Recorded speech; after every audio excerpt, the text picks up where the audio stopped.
जटाकटाः सम्भ्रमभ्रमन्निलिम्पनिच्छरि विलोलवीचिवल्लरी विराजमानमूर्धनि धगद्धगद्धगज्ज्वलल्ललाटपट्टपावके किशोरचन्द्रशेखरे प्रतिक्षणं मम।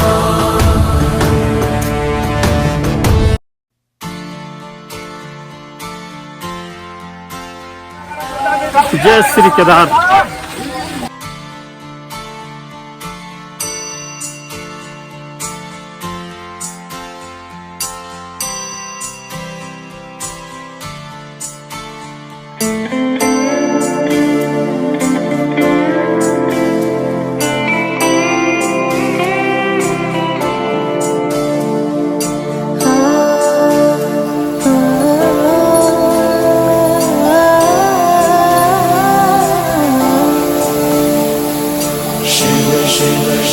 शम्भो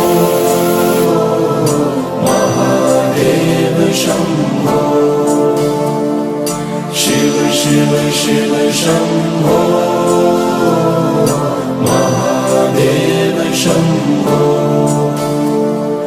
महादेव शम्भो महादेव शम्भो महादेव शम्भो महादेव शम्भो शिव शिव शिव शम्भो महादेव शम्भो शिव शिव शिव शम्भो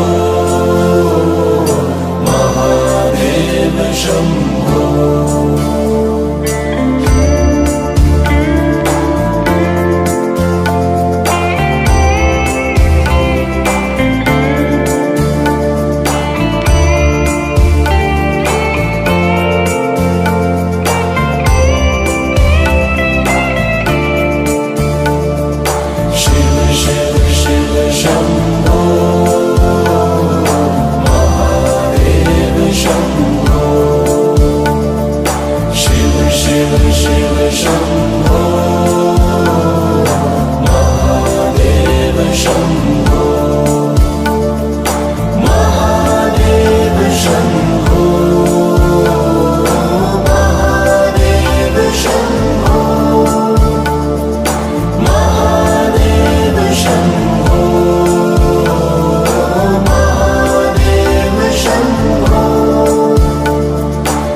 दर्शकों, हिंदू धर्म में हिमालय की गोद में बसे केदारनाथ धाम को 12 ज्योतिर्लिंगों में से एक माना गया। हिंदू पुराणों में साल के करीब 6 महीने हिम से आच्छादित रहने वाले इस पवित्र धाम को भगवान शिव का निवास बताया जाता है। ऐसा माना जाता है कि यहाँ भगवान शिव त्रिकोण शिवलिंग के रूप में हर समय विराजमान रहते हैं। वैसे तो पौराणिक ग्रंथों में इस धाम से जुड़ी कथाओं का वर्णन मिलता है, परंतु आज हम आपको महाभारत में इस धाम से जुड़ी एक कथा के बारे में बताने जा रहे हैं, जिसमें यह बताया गया है कि यहाँ पांडवों को भगवान शिव ने साक्षात दर्शन दिए थे, जिसके बाद पांडवों ने यहाँ इस धाम को स्थापित किया। तो दर्शकों, आइए मिलकर जानते हैं केदारनाथ से जुड़ी इस रोचक कथा के बारे में। नमस्कार, आपका स्वागत है। धार्मिक ग्रंथों में वर्णित कथा के अनुसार महाभारत युद्ध में विजय के पश्चात पांडवों में सबसे बड़े युधिष्ठिर को हस्तिनापुर का नरेश के रूप में राज्याभिषेक किया गया। उसके बाद करीब 4 दशक तक युधिष्ठिर ने हस्तिनापुर पर राज किया। इसी दौरान एक दिन पांचों पांडव भगवान श्री कृष्ण के साथ बैठकर महाभारत युद्ध की समीक्षा कर रहे थे। समीक्षा में पांडवों ने श्री कृष्ण से कहा, हे नारायण, हम सभी भाइयों पर ब्रह्म हत्या के साथ अपने बंधु बांधवों की भी हत्या कलंक है। इस कलंक को कैसे दूर किया जाए? तब कृष्ण ने पांडवों से कहा कि ये सच है कि युद्ध में भले ही जीत तुम्हारी हुई है, लेकिन तुम लोग गुरु और अपने बंधु बांधवों को मारने के कारण पाप के भागी बन गए हो। इन पापों के कारण मुक्ति मिलना असंभव है, परंतु इन पापों से सिर्फ महादेव ही मुक्ति दिला सकते हैं। अतः महादेव की शरण में जाओ।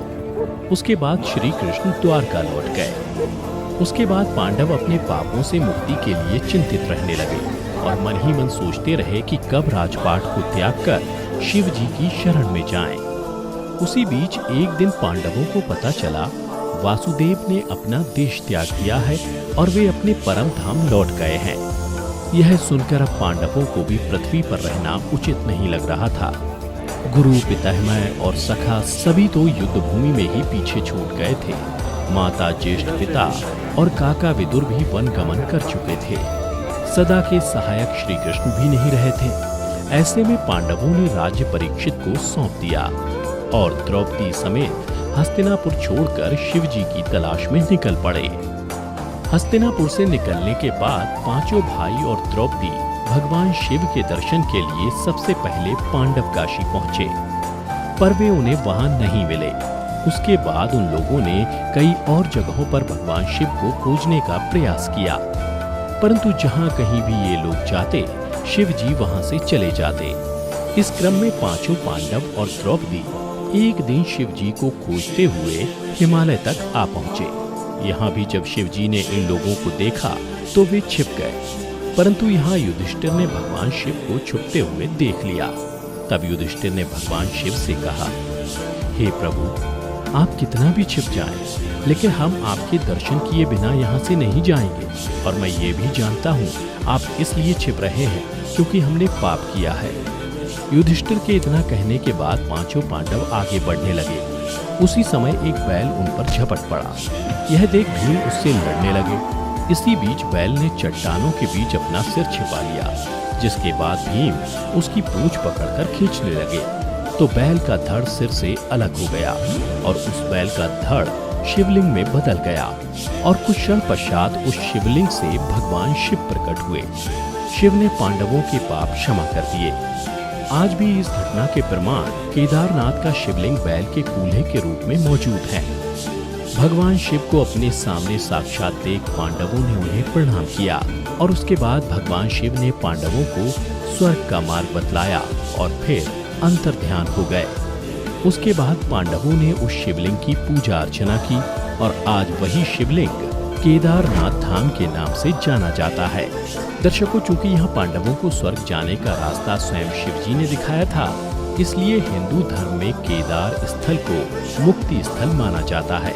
और ऐसी मान्यता है कि यदि कोई केदार दर्शन का संकल्प लेकर निकले और उसकी मृत्यु हो जाए तो उस जीव को पुनर्जन्म नहीं लेना पड़ता। तो दर्शकों, उम्मीद करता हूँ कि आपको केदारनाथ धाम से जुड़ी ये कथा पसंद आई होगी और अगर पसंद आई हो